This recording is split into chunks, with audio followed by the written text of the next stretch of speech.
അതിശക്തമായിട്ടുള്ള മഴയാണ് ജിദ്ദയുടെ പല ഭാഗങ്ങളിലും അനുഭവപ്പെട്ടത്. ദേശീയ കാലാവസ്ഥാ നിരീക്ഷണ കേന്ദ്രം ഏറ്റവും കൂടുതൽ മഴ ലഭിച്ച പ്രദേശമായിട്ട് ജിദ്ദയെ സ്ഥിരീകരിക്കുകയും ചെയ്തിട്ടുണ്ട്.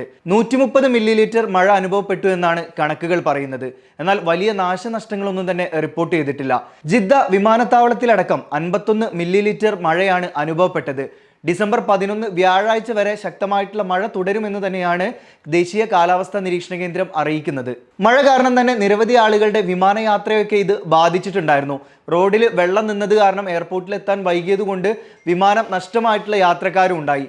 അതുകൊണ്ട് തന്നെ ഈ കാലാവസ്ഥാ വ്യതിയാനം ഉള്ളതുകൊണ്ട് തന്നെ എയർലൈനുമായിട്ട് വിളിച്ചുറപ്പുവരുത്തി ബന്ധപ്പെട്ടുകൊണ്ട് വിമാനയാത്രയുടെ ഷെഡ്യൂളുകൾ സമയത്തിൽ മാറ്റമുണ്ടോ എന്ന് ഉറപ്പുവരുത്തണമെന്ന് ജിദ്ദ എയർപോർട്ട് അതോറിറ്റി ഇപ്പോൾ പറയുകയാണ്. 2009 16 വർഷങ്ങൾക്ക് മുമ്പ് ജിദ്ദയിൽ ഉണ്ടായിട്ടുള്ള ഒരു വെള്ളപ്പൊക്കം അതിൽ ലഭിച്ച മഴയേക്കാൾ കൂടുതൽ അനുഭവപ്പെട്ടതായിട്ടാണ് ഇന്നലെ പെയ്ത മഴയുടെ കണക്കുകൾ വ്യക്തമാക്കുന്നത്.